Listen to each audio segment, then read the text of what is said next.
Good morning friends, welcome to my channel नुकी मोहब्बत और आप देख रहे हैं unconditional love bonus episodes. Last part में हमने देखा था कि जहाँ पर जो रिद्धि रहती है वो रश्मि के समझाने पर समझती है कि हाँ, गलती तो सबसे होती है, पर अगर उस गलती को दिल में लेकर बैठी रहूँगी तो शायद मैं ज़िंदगी भर कायरा के साथ वो बाउंड नहीं कर पाऊँगी। जहाँ कायरा एफर्ट्स कर रही है वहाँ पर मुझे भी एफर्ट्स करना चाहिए। ये बात रश्मि उसे काफ़ी अच्छे से समझाती है और रश्मि की ये बात समझ के रिद्धि अपने कॉलेज से जाती है और वहाँ पर कायरा के साथ थोड़ा वक्त बिताने की कोशिश करती है। जब वह देखती है कि कायरा अपनी मम्मी से फ़ोन पर लगकर खाने पीने की रेसिपीज़ पूछ रही है तो उसे और मज़ा आता है और बहुत प्यार से वो थोड़ा सा किचन में थोड़े से रोमांटिक मोमेंट्स बिता रहे रहते हैं। अब उसके आगे तभी कायरा बोलती है कि रिद्धि, मैं सच्ची में आपसे बहुत प्यार करती हूँ। तभी रिद्धि उसके लिप्स पे अपनी उंगली रख के बोलती है, बस हो गया है ना। देखो, कपल्स की तो ऐसा ही रहता है, आज गुस्सा है, शाम को प्यार हो जाता है और ये बात तुम्हें थोड़ा सा मैनेज करनी पड़ेगी। हाँ, थोड़ा डिफ़िकल्ट है मेरे लिए भी, क्योंकि अ, बोलते हैं ना, रिलेशनशिप की जो प्योरिटी होती है वो कहीं ना कहीं थोड़ी सी ख़राब हो चुकी है हमारे बीच में भी। और इस बात से ना तुम दूर भाग सकती हो ना मैं दूर भाग सकती हूँ। बस इतना है कि अब जो हो गया सो हो गया, अब क्या बेटर हो सकता है हमें उस पर फोकस करना चाहिए। मुझसे किसी ने कहा है कि प्रॉब्लम्स तो बहुत रहती है, हमारे पास हर तरीके की प्रॉब्लम्स पता होती है, पर हम प्रॉब्लम्स पे कम सोल्यूशन पे फोकस करना चाहिए। और हम यहाँ पे प्रॉब्लम से फोकस करते रहते हैं, सोल्यूशंस पाना चाहिए और जहाँ सोल्यूशन हम पा लेंगे हम कर लेंगे। सो थोड़ा सा एफर्ट्स तुम करो, थोड़ा सा एफर्ट्स मैं करूँ, रिलेशनशिप विल बी गुड। तब यहाँ से कायरा कहती है, मैं तो बहुत कुछ करना चाहती हूँ एफर्ट्स के साथ भी। तो कहती हूँ चलो। फिर ऐसे करके उसका हाथ पकड़ती, किचन से गैस बंद करती है और उसे लेकर आती है और फिर बोलती है, ये तुम्हारे लिए बुके लेकर आई थी मैं। कहती है, wow this nice, I love this flower. तो कहती है कि यस आई नो, फ्रॉम इतने साल से मैं तुम्हें जानती हूँ तो ये फ्लावर्स तुम्हारे फेवरेट है। कहती है और चॉकलेट्स भी। तो कहती है कि तो कहती है कि तभी कायरा बोलती है, वाइफी इरादे क्या हैं आपके। तो कहती है, इरादे तो वैसे मेरे काफ़ी नेक है, मैं सोच रही थी कि आपको मूवी पर लेकर जाऊं, अगर आपका कोई एतराज़ ना हो तो। तो रिद्धि तभी कायरा कहती है कि आपके बोलने पर मुझे एतराज़ कैसे हो सकता है, आप मुझे सिर्फ 10 मिनट दीजिए, मैं चेंज करके आऊँ, या फिर एक काम करिए ना, आप ही चेंज करवा दीजिए। रिद्धि यहाँ पर बोलती, नहीं नहीं आप जाइए, इतना काम आप खुद कर लीजिए, आप चेंज करके आइए, हम यहाँ बैठे हुए हैं। तभी जो रिद्धि का बैठ जाती है, कायरा भी अपना मोबाइल्स वगैरह, चॉकलेट्स, बुके सब नीचे हॉल में छोड़कर चली जाती है। वो फटाफट भागती है रूम की तरफ और अपनी ड्रेस चेंज करने के लिए जाती है। तभी वो बोलती है कि रिद्धि, तो वो कहती है कि हाँ, मेरी सारी ड्रेस तो यार मम्मी के घर पर रखी है अच्छी अच्छी, मैं तो शादी अनएक्सपेक्टेडली आई थी तो मैं कुछ लेकर नहीं आई हूँ। तो कहती है मेरी ड्रेस पहन लो। तो कहती है तुम्हारी ड्रेस तो थोड़ी बोरिंग टाइप की है। तो वो कहती है ओके फाइन, अच्छा एक काम करो, पीछे एक कबर्ड है, दिखी तुम्हें। तो कहती है कि हाँ, उस कबर्ड में एक ऊपर एक बॉक्स होगा, उसको खोल कर देखो। तो कहती है कि ओके। तो कहती है wow it's a beautiful dress. तो वो कहती है कि ये मेरे लिए खरीदी है आपने। तो कहती है कि हाँ, जिस दिन तुम्हारा बर्थडे था उस दिन ये ड्रेस तुम्हारे लिए खरीदी थी मैंने। और बर्थडे के दिन ही मुझे मेरा ब्रेकअप पता चला था, तो इसलिए मैं तुम्हें ये ड्रेस दे नहीं पाई थी। तो यहाँ पे कायरा को भी समझ में आता है कि उस दिन तो वो मोहिनी से किस कर रही थी, तो उसे भी बहुत बुरा लगता है। तभी वो कहती है कि ठीक है, मैं तुम्हारी वाली ड्रेस पहन लेती हूँ। तभी रिद्धि कहती है, ओ मैंने क्या कहा है, प्रॉब्लम से भागना सॉल्यूशन नहीं होता है, सॉल्यूशन एक्चुअल में ढूंढना सॉल्यूशन होता है। तो एक काम करो, जाओ ये ड्रेस पहन लो अच्छे से, कोई इशू नहीं है। तो कहती पक्का। तो कहती तो एक बहुत प्यारा सा वो वन पीस रहता है, बट वो ग्राउंड वन पीस रहता है और अच्छा रहता है, बहुत डिसेंट टाइप का, बहुत ब्यूटीफुल रहता है। वो ब्लैक कलर का रहता है। और जो हमारी कायरा रहती है वो उसमें बहुत ज़्यादा ब्यूटीफुल लग रही रहती है। और वो स्पेशली रिद्धि ने उसके बर्थडे के टाइम के लिए ख़रीदा था, बट मौका नहीं मिल पाया था रिद्धि को देने का, तो अब वो देती है। तो फिर थोड़े टाइम ऐसे ही हो जाता है। थोड़े टाइम के बाद वो नीचे आती है, और नीचे जब आती है तो वो देखती है, बोलती है वाह यू लुकिंग सो प्रिटी। तो कहते आई एम सो सेक्सी। तो कहती है यस यू आर, चलें। तो कहती है हाँ। तो वो मोबाइल फ़ोन्स उठाते हैं, फिर जाने के लिए तैयार हो जाते हैं। वहाँ पर एक्चुअली उसे गाउन पहना रहता है, तो रिद्धि बोलती है कि हम कैब से चले। तो कहती है क्यों, स्कूटी में क्या प्रॉब्लम है। तो कहती है कि नहीं एक्चुअली अच्छा नहीं लग रहा है, तुमने इतनी अच्छी ड्रेस पहनी है और हम स्कूटी से जाएंगे तो अच्छा नहीं लगेगा। मैं कैब बुक कर लेती हूँ। तो कहती है कम ऑन। तो कहती है नहीं नहीं, स्कूटी से अच्छा नहीं लगेगा और थोड़ा सा ध्यान से देखना है। तो तो वो बहुत केयरिंग नेचर रहता है रिद्धि का, क्योंकि रिद्धि को पता रहता है कि यार लोग, 4 लोग हैं देखने वाले, स्कूटी पे जाएगी, बाल उड़ेंगे, चीज़ें होंगी, ड्रेस प्रॉपरली नहीं होगी, तो उसे अच्छा नहीं लगता। और तब मेकअप जो उसने किया रहता है वो भी ख़राब हो जाए, इसलिए वो कैब बुक करती। कैब एकदम से मॉल की तरफ जाते हैं ये लोग। जैसे ही मॉल पे उतरते हैं वहाँ से ये लोग जाते हैं और पीवीआर के वहाँ पर जाकर ये लोग मूवी देख रहे थे। मूवी थोड़ी सी रोमांटिक रहती है, और काफ़ी रोमांटिक मूवी रहती है। आई मीन सस्पेंस थ्रिलर और रोमांटिक मूवी रहती है। वो लोग एक दूसरे के साथ बैठ के देख रहे रहते हैं, बहुत एक दूसरे से चिपकते हुए, एकदम से हक करते, एकदम प्यार से देख रहे रहते हैं। तभी वहाँ पर एक कपल रहता है, वो भी देखता है और वो देख के बोलता है look look they are the best friends, they are मतलब कपल रहता है, उनकी एक छोटी सी बेटी रहती है। वो कहती है mom look they are the best friends, देखो कितने प्यार से, मुझे भी ऐसी बेस्ट फ्रेंड चाहिए, और आप हो कि मेरी फ्रेंड्स को लेकर भी नहीं आने देते हो। तभी उसकी मम्मी ध्यान से देखती है, तो उसमें से जो कायरा रहती है उसने मांग भरी रहती है, और उसके हाथ में जो बोलते हैं ना शादी के बाद थोड़ा सा चूड़ा टाइप का रहता है, तो उसके ज़्यादा नहीं रहता है, लेकिन उसने थोड़ा बहुत पहना रहता है। और वो बहुत ब्यूटीफुल से तरीके से, मतलब रिद्धि पे इतना प्यार लुटाते हुए बैठी थी। तो तभी वो कहती इधर मत देखो, तुम इधर चलो। हाँ, ये फालतू की चीज़ें देखने के लिए तुम्हें बुलाया है क्या, तुम इधर बैठो यहाँ पर। तो उसके जो पापा रहते हैं वो कहते कि क्या हो गया, तुम डांट क्यों रही हो। तो कहती वो बेस्ट फ्रेंड्स नहीं है, वो लोग एल हैं, एल। तो उसे पापा बोलते क्या एल है, एल है। तो कहती there are the lesbian couples. तो तभी वहाँ से बच्ची बोलती लेस्बियन क्या होता है पापा। तो उसे पापा बोलते हैं कि कुछ नहीं होता है बेटा, तुम यहाँ बैठो। तो तभी उसके पापा बोलते हैं तुम क्या कर रही हो, तुम इतनी बड़ी सोसाइटी पे हो, भाई लोग अपनी चॉइसेस इनके जीना चाहते हैं, जीने दो। तुम क्यों मतलब ऐसे उनको देख के ऐसे अलग तरीके से बिहेव कर रही हो। They are happy what they are. तुम तो देखो, तुम तो मेरे साथ भी हैप्पी नहीं हो, तुम्हारी खुद की बेटी है तो तुम भी हैप्पी नहीं हो। तो तभी वो लड़की बोलती कि तुम यहाँ पर भी मेरे साथ लड़ाई करने के लिए आए हो, यहाँ पर भी तुम्हें मुझसे झगड़ा करना है। तो वो बोलता है कि नहीं, मुझे झगड़ा नहीं करना है। I mean, stop pointing out the peoples कि they are lesbian couples or they are gay couples or they whatever the couples. हमें क्या करना है? Look the what the chemistry they are having between them. The girl was putting her head on her shoulder.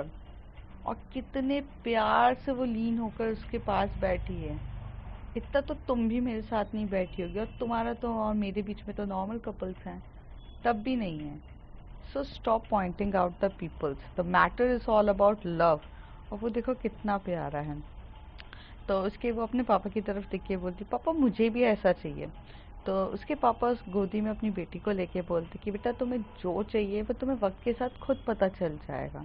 तुम्हें best friend चाहिए या तुम्हें best male friend चाहिए, ये तुम्हें वक्त के साथ पता चल जाएगा। तो अभी इन सारी चीज़ों को टेंशन मत लो और आराम से मूवी देखो। तो कहती पक्का पापा। तो कहती है कि हाँ, और तुम्हें जो कुछ भी चाहिए, बेस्ट मेल फ्रेंड और या बेस्ट फीमेल फ्रेंड, मैं तुम्हारा साथ ज़रूर दूंगा। We are the best friends ना। तो कहती है कि ऑफ कोर्स पापा, you are the best friend and I love you for that, और ऐसे करके वो अपने पापा को हक कर लेती है। यहाँ पर जो रिद्धि रहती है वो कायरा को मतलब बहुत प्यार से एकदम हक करके मतलब कर रहे थे। तभी वो बोलती है कि बेबी पॉपकॉर्न खाना है। कायरा बोलती है रिद्धि को, तो रिद्धि बोलती है कि हाँ रुको मैं लेकर आती हूँ। तो वहाँ पर वो जाने के लिए तैयार हो जाती है। तो वो वहाँ से जाती है और बाहर जाके दो पॉपकॉर्न्स, मतलब इंटरवल का भी टाइम ही रहता है वो लगभग, लेकिन इंटरवल होने के 5 मिनट पहले जो हमारी रिद्धि रहती है वो चली जाती है। और क्योंकि इंटरवल के टाइम बहुत भीड़ रहती है तो मिलना आसान नहीं होता, और रिद्धि का तो सिंपल सा रहता है कि कायरा को इतना अकेले छोड़ना भी नहीं है, क्योंकि इसकी ड्रेस भी बहुत हैवी थी और लोग कैसे रहते हैं पता नहीं। तो वो वहाँ से जाती है, पॉपकॉर्न्स लेती है, कोक लेती है वगैरह। जब वो वापस आती है तो वहाँ देखती है कि कायरा की साइड में कुछ लड़के आकर बैठ गए हैं और कायरा को बाबा बोल रहे हैं तुम बताओ तुम्हारा ये है वो है, मतलब ऐसे बात कर रहे हैं। तभी वहाँ रिद्धि जाती है और रिद्धि वहाँ उसके साइड में मतलब पॉपकॉर्न्स वगैरह देती है और बोलती है कि ये आपकी सीट्स हैं। तो वो कहते हैं कि हाँ हाँ हमारी सीट्स हैं।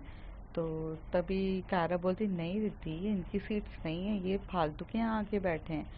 तो वो उसकी तरफ देख के बोलती है कि अगर आपकी सीट्स थी तो आप आधी फिल्म में इससे पहले कहाँ गायब थे। तो कहते हैं एक्चुअली सीट्स तो हमारी यहीं की थी, बट आप तो जानते हैं कि आज वीकेंड है, वीकडेज है और थिएटर ना खाली है, तो मैं ज़रा पीछे चला।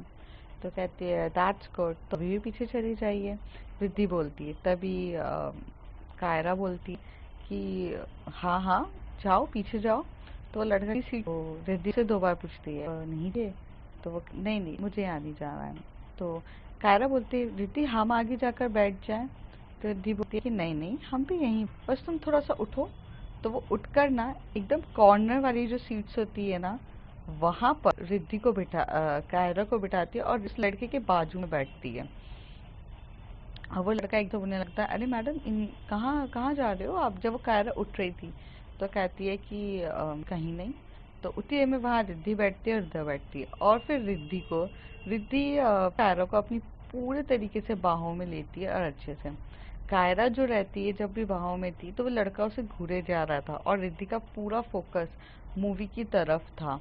और वो पॉपकॉर्न खा रहे थे, सब खा रहे थे, मतलब बाहों में लेती है, मतलब ऐसा शोल्डर पे सर नहीं रखती है, मतलब एक हाथ उसका शोल्डर पर रहता है मतलब रिद्धि का, और दोनों सामने बैठ के मूवीज देख रहे रहते हैं, पॉपकॉर्न्स खा रहे रहता है। और वो जो लड़का रहता है वो एक्चुअल में कायरा पे लाइन मारना चाहता है। कायरा मन ही मन सोचती है एक बार तो बहुत बड़ी गलती हुई थी कि किसी ने लाइन मारा था और वो इतना भारी पड़ा था कि रिद्धि को खो दिया था।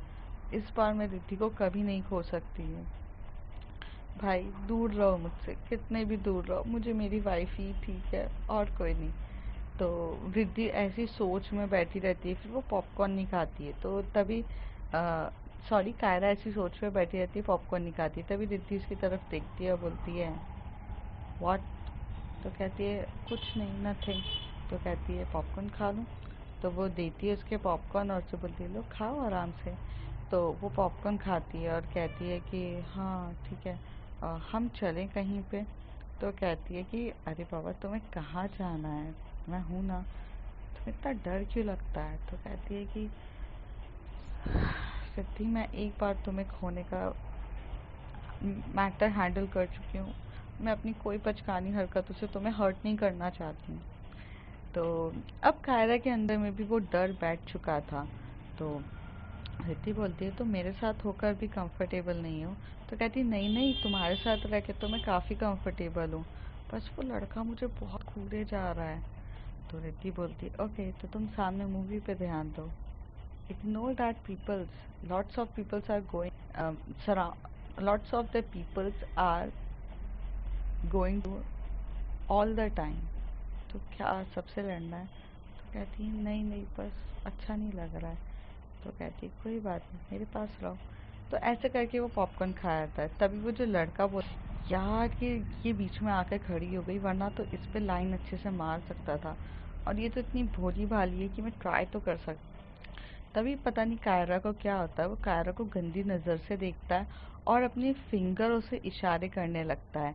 आप समझ जाइए, वो मिडल फिंगर से इशारे करता है। तब कायरा को इतनी तेज गुस्सा आता है, वो रिद्धि का अपना चेहरा, रिद्धि जो सेम सामने मूवी देख रही होती है, वो रिद्धि का चेहरा अपनी तरफ ले और उसी के सामने उसे किस करने लगती है।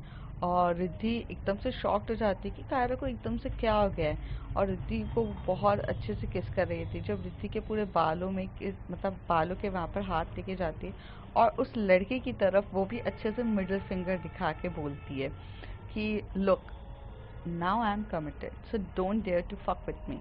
तो वो बहुत अच्छी तरीके से उसके किस कर रही रहती है। जो रिद्धि रहती है वो बहुत डीपली किस करना स्टार्ट कर देती कायरा को। दोनों तो किस करे ही जा रहे रहते हैं, दोनों कब खो जाते हैं पता ही नहीं चलता। और उनके जो मतलब बाजू में जो पॉपकॉर्न्स रखे रहते हैं वो भी फ्लोर पे गिर जाते हैं, क्योंकि थोड़ा सा कायरा एग्रेसिव हो गई थी और रिद्धि उसके एग्रेसिव पने को कंट्रोल कर रही थी। लेकिन रिद्धि कितना कंट्रोल करेगी जब कायरा थोड़ा एग्रेसिव हो रही थी। और वो तो अपनी सीट से लगभग उठ ही जाती है, इतना ज़्यादा हो जाती है कि वो कायरा के ऊपर रिद्धि जो रहती है वो जब किस कर रही रहती है तो कायरा इतनी एग्रेसिव हो जाती है कि वो उठकर रिद्धि के ऊपर ही बैठ जाती है, क्योंकि उसको इतना गुस्सा आ रहा था कि उसे दिखाना था कि अब दूर जा मुझसे। तो वहाँ पर वो लड़का कहता है स्टॉप स्टॉप स्टॉप, क्या कर रहे हो तुम लोग, पब्लिक प्लेस है ये। तो फिर कायरा अपने बालों को थोड़ा पीछे करके बोलती तुम्हें क्या करना है, मैं जो भी कुछ करूँ, निकलो यहाँ से। तो वो कहता है अच्छा दीदी, हम बस अभी निकल ही रहे हैं, तुम तो यहीं शुरू हो गई दीदी। तो रिद्धि समझ जाती है कि ये क्या एटीट्यूड था कायरा का। तो फिर उसे समझ में आता है कि कायरा तो ऐसी ही है, बचपन से बचकानी हरकतें करने वाली, वो कितनी भी बड़ी हो जाए अपना एटीट्यूड और इस तरीके से नहीं छोड़ेगी। मतलब यहाँ पे रिद्धि सिर्फ इग्नोर करके बातों ख़त्म करना चाहती थी, बट एक्चुअल में कायरा तो अपने वाली थी, अपना ही चलता है। थोड़े टाइम के बाद मूवी भी ख़त्म हो जाती है और दोनों बाहर निकलते हैं। जो क्या बोलते हैं, लिपस्टिक्स जो होती है कायरा की वो पूरी फैल जाती है और रिद्धि के लिप्स पे भी बहुत ज़्यादा लग जाती है। रिद्धि को मेकअप करना ज़्यादा पसंद था नहीं, वो सिंपल ही रहना पसंद करती थी, बट अब उसके होठों पे इतनी लिपस्टिकें थी। तभी कायरा कहती है तुम्हारे होठों पे बहुत लिपस्टिक लग गई है। तो वो कहती है कि हाँ, आपकी जो लिपस्टिक फैली हुई है वही लगाई है आपने, और इतना तूफानी मतलब करूँगी तो क्या कैसे चलेगा। तो कहती है कि हाँ, मुझे ज़्यादा ही प्यार आ रहा था तुम पे तो मैंने कर दिया। ओके। रिद्धि कुछ नहीं बोलती है, रिद्धि मतलब कुछ बोलना चाहती नहीं थी और शायद बोलने के लिए कुछ था भी नहीं। वो बस अपने पर्स से एक हैंकी निकालती है और उसमें आराम से जो कायरा के लिप्स होते हैं उसे रोकती है। और जो रिद्धि रहती है उसके लिप्स पे भी कायरा ने जो इतने मार्क्स दिए रहते हैं, रिद्धि उन सबको पोंछती है। फिर थोड़ी देर के बाद वो लोग वहाँ से निकलते हैं।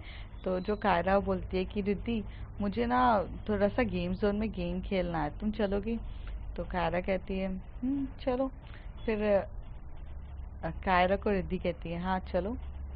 फिर वहाँ से जाते हैं, दोनों मस्ती मजाक करते हैं। वो बहुत गेम जोन में खेल रही रहती है। तभी वहाँ पे उसे तनु मिलती है। तो तनु बोलती है कि ओए, तू भी आई है यहाँ पर? तो कहती है कि हाँ हाँ देख, मैं रिद्धि के साथ आई हूँ। तो कहती है कि तभी वहाँ पर तनु बोलती है रिद्धि के साथ ही आएगी ना, कौन सा मोहिनी के साथ आएगी। हाँ। तो कहती है यार मोहिनी का टॉपिक मत ले यार, मुझे बहुत गिल्टी फील होता है मैंने जो रिद्धि के साथ किया। तो तभी तनु कहती है कि हाँ होना भी चाहिए, तुमने इतनी अच्छी छोड़ा है। बट एक बात बता दूं, जितने ऑप्शन तेरे पास है ना कायरा, उससे 2 या 3 गुना ऑप्शंस तो ऑलरेडी रिद्धि के पास होंगे। तुझसे कई ज़्यादा लोग रिद्धि के लिए मरते हैं और तुझसे कहीं ज़्यादा लोग रिद्धि से बहुत प्यार करते हैं। उसकी मैच्योरिटी, उसकी हर एक पना इतना है। कायरा, तू बच्ची है बट तुझे एक मेंटोर, तुझे एक वाइफ और तुझे एक लाइफ की सबसे अच्छी लड़की मिली है जिससे तुझे लॉट्स ऑफ चीज़ें सीखना चाहिए। एंड आई मस्ट से कि तुझे ना थोड़ा सा अपना चीज़ों को फोकस करना चाहिए और तो तुझे ध्यान रखना चाहिए। तभी वो कायरा जो होती है वो रिद्धि की तरफ देखती है। रिद्धि वहाँ पर ना छोटे से बच्चों को खिला रही रहती है। वो बच्चे उसके आजू बाजू आ रहे रहते हैं तो वो बच्चों की तरफ बॉल फेंक रही रहती है और वो बच्चे उनके साथ खेल रहे रहते हैं। देख कितनी क्यूट सी है। तो कहती है हाँ यार, बट हाँ मैं ध्यान दूंगी और रिद्धि मुझे बेटर इंसान बना ही देगी। तो कहती हैं बेटर इंसान तो कब से तेरे को बनाने की कोशिश कर रही हैं, पर जब तक तू नहीं चाहेगी तो तू नहीं बन पाएगी। तनु कहती है ओके।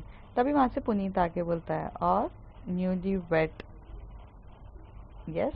तो कहती है यस। कहती है bright, newly wet bright now. तो वो बोलती है कि न्यूली ब्राइड है मैडम। वैसे ड्रेस तो काफ़ी अच्छी लग रही है, पुनीत कह रहा है। तभी वो हंसते हुए कहती है रिद्धि ने मतलब पसंद करी है। तो कहती है रिद्धि की चॉइस तो वैसी काफ़ी अच्छी है। तभी तनु कहती है कि हाँ मतलब सिर्फ एक चीज़ में उसकी चॉइस अच्छी नहीं थी, पार्टनर चुनने में। तो कायरा बोलती ओए मैं अच्छी हूँ। तो कहती है अब रिद्धि मैम भी इंसान है यार, किसी से भी गलती हो जाती है। उनके पास इतने अच्छे अच्छे पार्टनर्स थे बट उन्होंने बस ऐसी ऐसी ये लड़की चुनी। तो एक्चुअल में क्या होता है, तनु भी कहीं ना कहीं कायरा के बिहेवियर से काफ़ी हर्ट थी, क्योंकि उसने जो बिहेव किया था उसमें तनु भी हर्ट हुई थी। तो तनु को एकदम से पुनीत बोलता है चलो हो गया सो हो गया, तुम कब तक उसे सुनाती रहोगी, कितना हर्ट करोगी तुम्हें। तभी तनु बोलती है कि पुनीत क्यों जाऊं मैं, हम इतने अच्छे दोस्त हैं और इसने एक मोहिनी के चक्कर में मुझे कितना हर्ट किया है। एंड कहाँ है मोहिनी कायरा। तो कायरा अपना सर झुकाती है और एकदम से उसकी आंखों में आंसू आने लगते हैं। और तभी वो एकदम से बोलती है कि यार मुझे नहीं पता वो कहाँ पर है। तो कहती है जिसके लिए तूने हमें छोड़ा कि वो कहाँ चले गए। पुनीत बार बार बोलता है बस हो गया तनु। रिद्धि वहाँ पे दूर पे खड़ी रहती है, तब वो एकदम से कायरा को ऐसे सर झुकाते हुए, उसकी आंखें नीचे होती है, तनु खड़ी रहती है। तभी रिद्धि वहाँ से उठ के जाती है और अपनी जाकर खड़ी होती है। तो वो बोलती है हेलो मैम। तो कहती है हेलो, क्या हो गया है तनु। तो कहती है कुछ नहीं मैम। तो तनु बोलती है कुछ नहीं मैम। तो तभी वो कायरा की तरफ बोलती है तो कायरा की आंखों में आंसू आते हैं और तभी वो रिद्धि उसके चिन को ऊपर करती है और बोलती है कि तुम रो क्यों रही हो। तो वो कुछ नहीं बोलती है। तो रिद्धि समझ जाती है। तो रिद्धि साइड से उसे हक करती है और जैसे ही वो साइड से उसे हक करती है कायरा पूरे टाइटली उसे हक करने लगती है और थोड़ा ज़्यादा उसको रोना आ जाता है, वो रोने लगती है। तभी तनु बोलती है कि मैम हमें निकलना चाहिए। तो वो तनु का हाथ पकड़ती है रिद्धि और कहती है भागने से सलूशन मिल जाएगा। तो कहती है कि मैम कैसा सॉल्यूशन, और मैं किसी चीज़ से भाग नहीं रही हूँ। तो कहती हैं कि तुम दोनों पक्षे ही हो। आई नो तनुन, कायरा ने जो तुम्हारे साथ बिहेवियर किया था वो काफ़ी गलत था, राइट। तो कहती है कि हाँ मैम बट उसे रियलाइज़ तो होना चाहिए ना। तो कहती है उसे रियलाइज है, शी अंडरस्टैंड एवरीथिंग, बट क्या तुम में इतना बड़प्पन नहीं है कि तुम्हारी दोस्त की एक छोटी सी गलती को तुम माफ़ कर सको। हो गई उससे गलती, पर वो तुम्हारे पास माफ़ी मांग रही है, तुम्हारे सामने रो रही है, अपना सर झुका रही है, क्या तुम उसे माफ़ नहीं कर सकती। क्या तुम ज़िंदगी भर ये बैगेज लेके चलती रहोगी कि यार उस दिन तो कायरा ने मुझे माफ़ी के लिए बहुत बोला था बट मैं अपना गुस्सा और अपना ईगो लेके इतना खड़ी रही कि मैंने उसे छोटी छोटी बातें भी माफ़ नहीं किया, और आज हम दोनों के बीच में फ्रेंडशिप नहीं है। पता है तुम्हें फ्रेंडशिप बहुत इम्पॉर्टेंट होती है, और छोटी छोटी चीज़ों पे ना तोड़ना बेवकूफ़ी है। And please don't do this. तो कहती है ma'am but I am so hurt with her behaviour. I know मुझसे ज़्यादा तो हर्ट नहीं होगी ना आप। तो तनु बोलती है यस मैम आपसे ज़्यादा तो नहीं हूँ मैं हर्ट। तो कहती है तभी मैं ट्राई कर रही हूँ ना, कोशिश तो हम सब कर रहे हैं ना। इंसान बुरा नहीं होता है, इंसान के हालात उसे उस तरीके से बुरा बना देते हैं। कायरा तुम्हें पता है ना, पहले से ही पचकानी हरकतें करती आती है। तुम्हें पता है कायरा खुद मुसीबतों पे जाके उलझती है। कायरा का ये एटीट्यूड तो स्टार्टिंग से है ना। क्या मैंने ये एटीट्यूड देखते हुए भी उससे प्यार किया है। ऐसा तो है नहीं कि ये एटीट्यूड अभी आ गया है और अब आ गया है तो मुझे छोड़ देना चाहिए। तुम्हें भी पता है कि कायरा खुद अपने पैर पे कुल्हाड़ी मारती है और मुसीबतों को अपने सर पे लेती है, ये जानते हुए भी तुमने अपनी दोस्ती उसके साथ काफ़ी अच्छे से निभाई है। ये बात तो तुम्हें डे वन से पता थी ना। अगर तुम्हें उसी से तभी प्रॉब्लम होती तो तुम्हें छोड़ देना चाहिए था। तो कहती है बट मैम मेरे को क्या पता था मुझे ही हर्ट कर देगी। तो कहती है एग्जैक्टली मुझे भी नहीं पता था कि मुझे ही छोड़कर ब्रेकअप कर देगी। नहीं पता था ना। बट उसका एटीट्यूड और उसकी चीज़ें ही ऐसी है। वो थोड़ी बच्चों टाइप पचकानी वाली है। तो तुम्हें थोड़ा सा हमें एक बार माफ़ कर देना चाहिए ना। आगे देखते क्या होता है फिर। आगे देखते हैं कि कायरा हमारे विश्वास पे खड़ी उतरती है या हमारा विश्वास फिर से तोड़ेगी। पर एक बार मौका ना दें ये भी तो गलत है ना। तो तनु एक्चुअल में कायरा की आंखों में आंसू बहुत देख रही रहती है। उसे समझ में आता है वो बहुत गिल्टी है, बहुत गिल्टी है। और वो बहुत रोए जा रही रहती है और रोते हुए किसी से कुछ कहती भी नहीं है। और रिद्धि उससे बहुत साइड से मतलब वो पूरे उसके ऊपर हक ही करी हुई रहती है ना।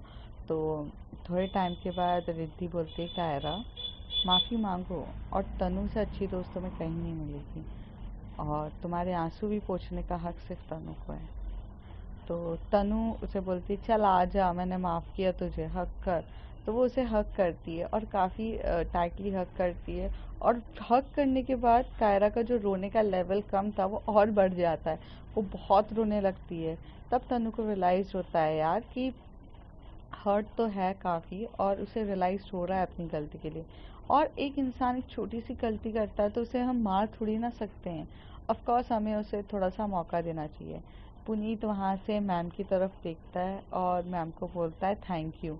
क्योंकि कहीं ना कहीं कायरा के और तनु के बीच में गैप से वो दोनों भी अफेक्ट हो रहे थे क्योंकि ये दोनों की फ्रेंडशिप इतनी स्ट्रांग थी।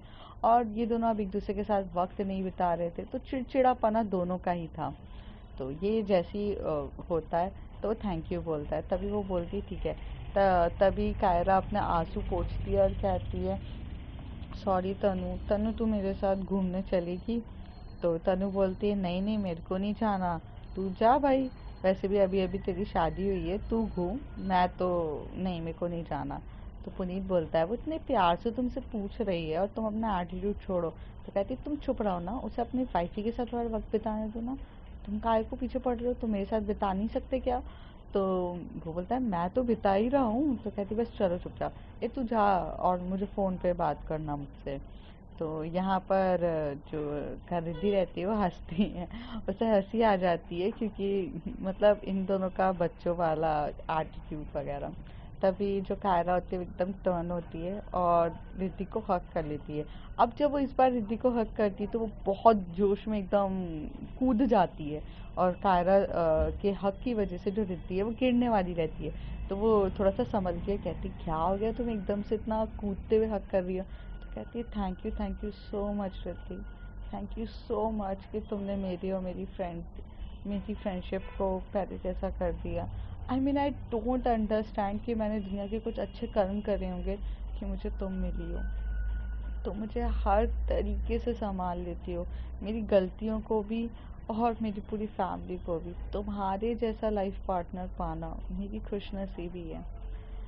वहाँ से रिद्धि थोड़े मजाक में कह देती बस मेरी बदनसीबी है।